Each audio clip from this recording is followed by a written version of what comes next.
welcome back. You're listening to Unknown Volume 2. And if you're just tuning in, welcome. This is your smooth operator, Edward Oakes, and I have a very special guest with me tonight. You're listening to Kathy's voice. That is what is up. So it's currently 6:20? Yes. Cool. Where did we leave off at? We left off at... I forgot. Oh, I think I almost cried because of the people when Yeah. I say goodbye to. And you almost made me cry. Yeah. I have a tendency to do that. Yeah, when other people cry, does it almost make you cry Oh too? my gosh, I'm honestly so emotional. Mm-hmm.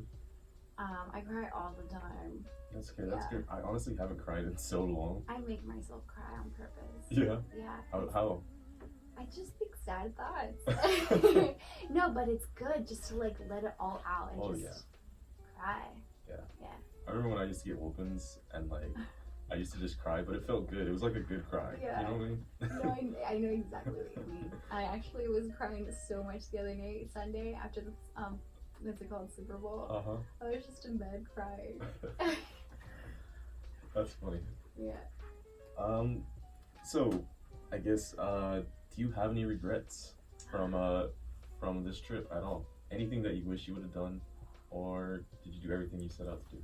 Okay, I feel something I learned from this trip. I learned a lot of things, but I think you're always gonna partially regret things, like, oh, I should have done this better, oh, I should have done that, you know. But there were little things, honestly, not major things. Like sometimes I would wish I would have taken more pictures to to remember certain things and stuff like that. But then at the same time, I was so into the moment that it was not worth pulling out my phone for. Yeah. To capture a picture. Right.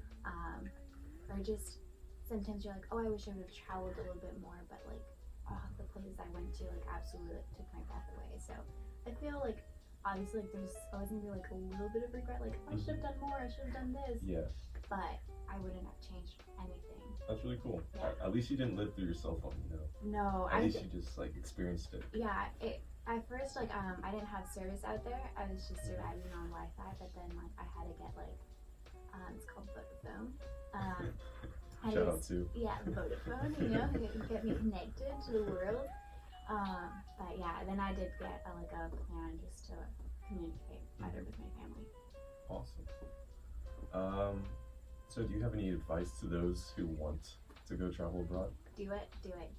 I mean, I feel a lot of people, personally myself, are very discouraged. They feel oh, it's just so expensive. It's only for rich people, or you have to take a lot of loans out. And no, something I kept telling myself, and I keep telling myself, if there's a will, there's a way. And right. It's capable. I personally, I was able to pay off my expenses solely through scholarships, and then the money I made. And honestly, I don't mind sharing this, but in the full 4 months I was there, I only spent $5,000. Wow. And that's including literally personal expenses, so buying clothes and food and travel, flights, Airbnbs, hostels, nice. everything for 4 months, So that's not bad, and I think it's something that's reasonable for a lot of people. Mm-hmm.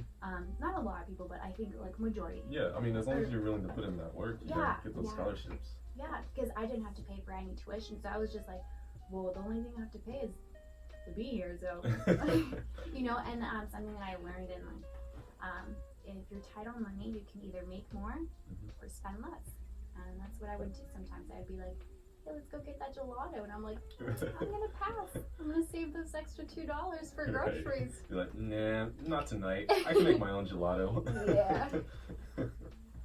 That's what's up. Yeah. So the day you were leaving Vegas to another foreign country, what's that feeling like, and what's it like leaving your home behind for a few months? It was very exciting, very nerve-wracking. I was just anxious, oh my god, the process before going was very especially the last 2 weeks was can it just be here? Can it just be the day? Because it was just I need to go get I need to go to the doctors, I need to go do this, get my last minute gather up my last minute stuff, you know? Right. And so it was just like a very stressful period, and it was just like, I just want to be there already. Like, I just want to be like in Italy, you know? But it was very exciting, especially the last day. It was just like a very normal day.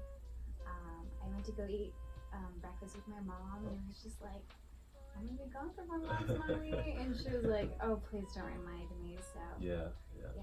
I think my mom, it was like, it kind of hit her a little bit hard, just because like we have like a really close bond. Yeah. Definitely. Were your parents like worried? Did they express their concerns? My father encouraged me very much. I think that's one thing I really admire him, is he always supports me in all my dreams. And my mother did too. My mom like obviously supports me, but she was just a little bit more cautious. She's like, my baby girl, you know, and like I don't want anything bad to happen. But I was like, Mom, I got this. You raised me. Definitely. I feel like that's every parent. Like whether you're going down the street to McDonald's, they're just like, hey, watch out for those police. Yeah, I completely agree. Definitely. So what's in your travel pack? What's your essentials? What can you not go without? Ooh, what can I not go without? Underwear. You need underwear, clean underwear. Yeah. Yeah. Did you struggle with that? No. Okay, I took a lot. More than I should have. I had probably like 3 weeks supply of underwear, which is good. Because doing laundry over there was a hassle. But how so? I shared like this laundry room with like all the people in my building, and there was only like 4. But like over there, like the washing machines are tiny. Like I mean tiny. Yeah. When I came home and I put like a load of laundry, I was literally astonished by how big our washer machine was. I was like, there's no way it's this big. But I don't know, it was mind blowing. And then like you have to air dry your clothes. Oh. Yeah. So you hang them up in your window? Yeah. That's cool. Seems like a very I feel like it's very artistic, you know? I know, just, put everything out there. No, but definitely underwear, a portable charger, highly recommend up there. Lotion. Oh yeah. And I don't know. I mean, a journal and a pen. Journal. Did you write a lot? Oh yes, I did. I recorded a lot of memorable moments. Nice. All right. Well, we'll return with that after this spot plays, and then yeah, cool. Awesome. Alrighty, we are back. So you were just talking about your journal. Yes, my infamous journal. Infamous, why? Because that's where I wrote all my deepest, darkest secrets. No, I'm kidding. No, but that journal for me was an escape from just, I guess, the things I couldn't really share with anyone. Not because I didn't trust anyone, but there's little things in life where you can't tell absolutely anyone. Oh yeah, definitely. That's between you and you. So yeah, that helped me to just relieve some of my issues, and also capture some of the most inspiring moments in my life, and just oh yeah, every weekend I would be like, oh, this and this happened. Dear diary. Honestly, no, it's kind of funny because kind of towards the middle, I started putting headliners, oh my gosh, you'll never guess what, and just different headliners, the gelato, and then I would start.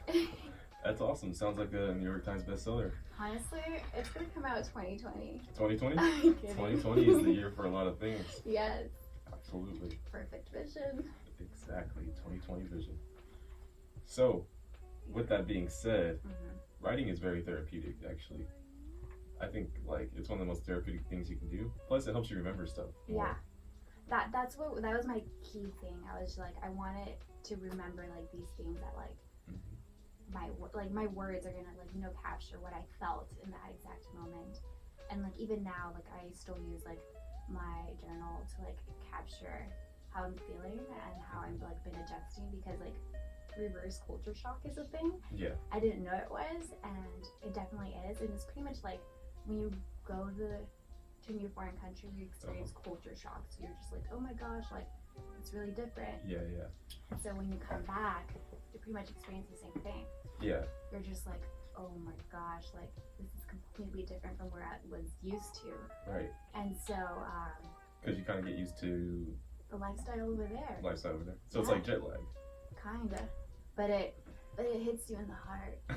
It hits you in the heart. Yeah, no, it's been, I'm gonna be honest, like a little bit rough, just because I went from like being independent, like completely independent, living on my own, to like coming back to like my parents' rules and like having to take care of my sisters and like not live for myself but live for others. And so that was just like, and like also like every weekend I was going to like all these different cities, like Paris, Amsterdam, Prague, Munich. Yeah. And now I'm just like, oh, I'm home. I'm home. Hey, not too bad though. No. And like, don't get me wrong. So it's just that like, it is that like adjustment. Like, okay, you're back. Like, this is your life. Like, and it's okay. You know what I mean? Like, don't get me wrong. I'm so grateful to be back and to be surrounded by people I love. But so to you, what's more important, the journey or the destination? Both. Both.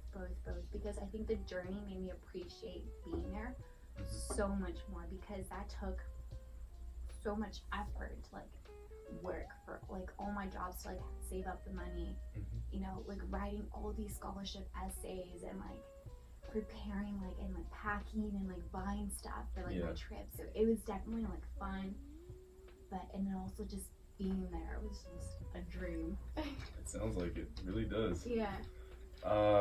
What are classes like? What's it like? So you had to, since you're studying abroad, you know, can't always travel and have fun. You gotta do some work. Classes was always my priority. I honestly just missed one day of class, but that was it. Like I went to class every single day. It was weird because school schedule changed like every week, so it was never the same thing. But there was always time to travel on the weekends, which I'm really grateful for. Yeah. But it was honestly really easy. Really? At least for me it was, and the workload wasn't as bad. Obviously, like you're still doing essays, a lot of presentations. I did a lot more presentations over there than here.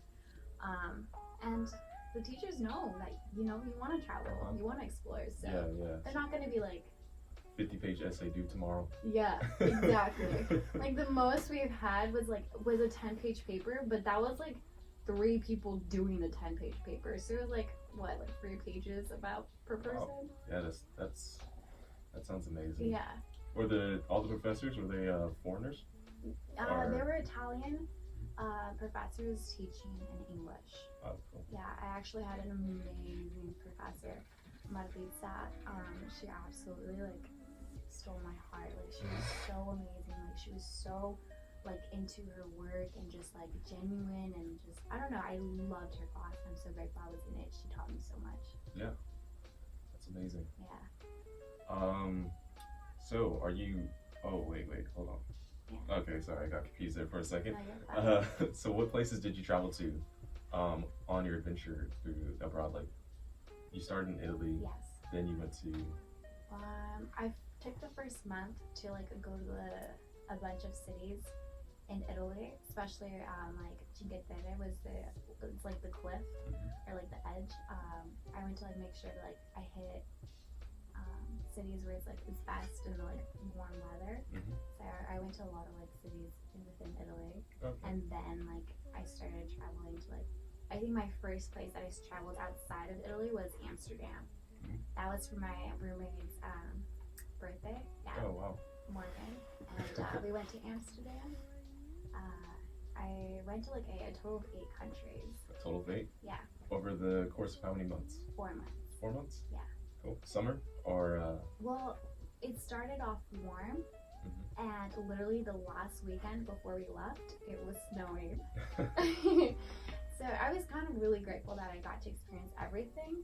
And then something that I like also was like thinking about was like, I'm so grateful that I was able to like experience Christmas time in Europe. Wow. That was really beautiful to see all the Christmas markets and see how it's different. Yeah, like Europe like literally decorates like and puts up Christmas lights throughout their streets and stuff, and so it was really nice to like see that. Yeah, it sounds beautiful. And witness it. Yeah. Cool. It's amazing. Did you like? You spent your Christmas there, or? No, actually, I flew back the 23rd and got here in Vegas on the 24th. So my parents didn't know Oh. I actually surprised them for Mhm. Christmas. So they thought I was gonna get back on the 30th. Yeah. And I was gonna be here for like New Year's. Mhm. And I actually surprised them. Like Oh, I literally like I rang the doorbell. My mom answered. She was like, "What are you doing here?" I was like, "Surprise!" So it was really pretty. Yeah. That's what's up. Yeah, I planned that since the very beginning. Since I booked my flight, I was like, I'm gonna surprise them. Oh, I see you. Yeah, we had to plan ahead. Gotta plan ahead. Absolutely. Cool. So we will return again after this next song, and gotta get some regular programming in there. Yeah. But yes, we will be back with more of your adventures, which are amazing and cool. I just want to thank you for sitting down here and actually just being cool. My pleasure. Hey, alright, we're back with business casual vibes. Yes, So gotta get that weather update out there. It's currently 47 degrees Fahrenheit in the partly cloudy Las Vegas, Nevada. 642. And you're looking at precipitation 16%, humidity 31%, and the wind is 18 miles per hour. So bring your duct tape so you don't fly away like Mary Poppins. And yeah, we are back. Thank you for that lovely report. Absolutely. I'm thinking about going into weather. Honestly, me too. It's raining cloudy with a chance of meatballs. Oh, my favorite. You like that movie? Yes, and speaking about like my broad experience, meatballs and spaghetti, not a thing in Italy. No? No. And also Alfredo sauce. Those things do not exist. Meatballs exist, but not in spaghetti. But like they're just separate, like you can just things. eat them? Nope. Yeah. Wow. Yeah. So you should just order some meatballs on the side and order some spaghetti and then throw the meatballs in there. I guess so, but people will definitely stare. So, when you went there and studied abroad to Italy, wait, can you name all the countries? Okay. I'm just gonna name the countries. I'm not gonna name like the cities I went to. Okay. Okay, so I went to Spain. Mhm. I went to France. Mhm. I went to the Netherlands. Cool. I went to Germany. I went to Czech Republic. Thanks. I went to Switzerland. Mhm. I went to obviously Italy. Mhm. And then the last one I went to San Marino. Cool. Yeah. So, did you meet and make a lot of meaningful relationships? Oh yes, I did. I think everyone in my program was amazing. 3 individual women that I stood out to me and that were just my backbone was Gabriella, Savannah, and Morgan. Those were definitely my girls, my go-to, my trouble buddies, my everything, my peanut butter and jelly. Hey. But I definitely also really appreciate like the friendships and like connections that I made while abroad and like that were foreign people. Like this guy I met, his name was Paul from Denmark. Paul from Denmark? Jake from State Farm? Yeah. I met this guy named Marco. He's like a professional hockey player. Oh wow. Yeah, he was a hottie too. No, I'm kidding, but no, he was. No shame. But yeah, and then he was like playing in Austria and like just so many people. Honestly, also from like being in hostels and like having to share a freaking room with like unknown people. Mhm. So it was really interesting. Wow. Yeah. That is amazing. So I know you already answered this question, but Yeah. how much does it cost to like go abroad? Because you said it cost you $5,000. Yeah, and that was just my living expenses. Mhm. And obviously, there's people that literally spent way more than I did. They told me, and I was like, how in the world did you spend this much money? But again, like that was me personally. Like, that was me like being like, no, I can't buy this, or like, oh, let me cut back on certain things and stuff like that. But I think tuition itself was $6,700. Yeah. Which I got fully paid for by scholarships. My flight was $1,000. Oh wow. Yeah, and it was Wow. round trip. Oh. That is especially nice. Yeah, that was really nice. So that was round trip, and I think lastly, my housing. My father agreed to pay for my housing, but honestly, my housing wasn't even that expensive. For a total of 4 months, including rent and utilities, it was only $1,500. That's pretty nice. Yeah. That is really nice. Yeah. So it wasn't too bad. I mean, Mhm. obviously, like I know these numbers like may be really big for certain people, Yeah. And they are, but I think, like I said, if there's a will, there's a way, and like there's definitely different resources and a lot of scholarships are out there that like people can apply to. But Definitely. You're just discouraged. What are a few of the scholarships that you applied to? I want to plug in the Gilman Scholarship. That was my big money maker. No, for real. That was a really hard scholarship to get, and honestly, I couldn't have done it without the help of like my friend Jessie, my cousin Maya, and my other cousin Carolyn, and the UNLV staff. Like really regret. Like I went in there like probably like 3 times. Like, can you read my essay? Can you check it one more time? Yeah. And then also my counselor Elizabeth, who was like on it, on all my scholarships. I got the Gilman Scholarship, the Millennium Scholarship. I got a scholarship here from UNLV that they offered. And then lastly, a scholarship for my law firm. So, Law firm? yeah. I got into an accident a Oh. couple years ago. And they offer a scholarship to all their, you know, customers or like, yeah. People they help out. Oh, cool. Yeah. That's what's up. Yeah. Well, what is your favorite moment from your travels? What is something that is... Oh, I know you've probably got a lot. I'm so ready. I think one of my favorite moments that like I always go back to and I'm just like, wow, I was honestly the whole thing, but I think right now if I had to say one, it would be going to Munich in Germany and going to Oktoberfest. That was something I never thought that like I would experience or go to. Yeah. And I had my very first beer. How was it? Is it good? Yeah, I mean, honestly, I've only had beer there, and like, that was pretty much it. So I have nothing to compare it to, actually. Yeah, but yeah, definitely being like Oktoberfest. Yeah. What is Oktoberfest? What is? It's pretty much a beer festival. Yeah. People dress up in like doodles, and like the guys, I don't know what the guys are saying, like I was dressed up, and like there's like a fair, and like there's rides and stuff, and it was really cool. A really fun environment. I felt very cultured. Yeah. You know, singing all these things in German. I actually picked up one phrase in German. Ich spreche Deutsch. What does that mean? I speak German, and I do not. So, yeah. What are a couple of the? What are some sayings that you picked up on, or phrases? Mi dispiace, io non parlo italiano. I said, I'm sorry, I don't speak Italian. Sounded really good. I thought you were like saying something else, but No. I mean, I was just like a little things like mi chiamo Caterina, like my name's Catherine, like sono in America, like I'm from America. Piacere, nice to meet you. Grazie, grazie mille. Oh, cool. Yeah. Wow. I know a little.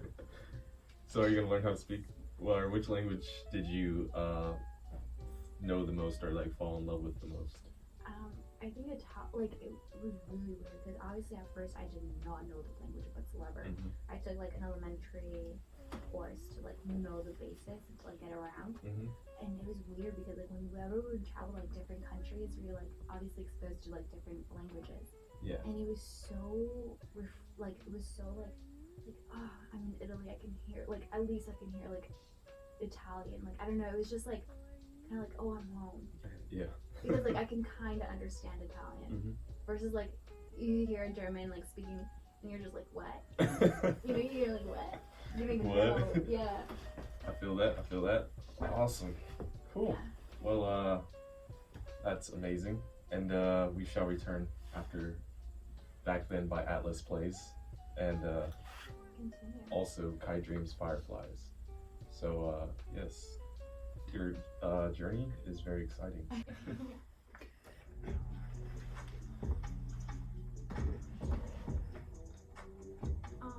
Travis Scott? Yeah, a little bit.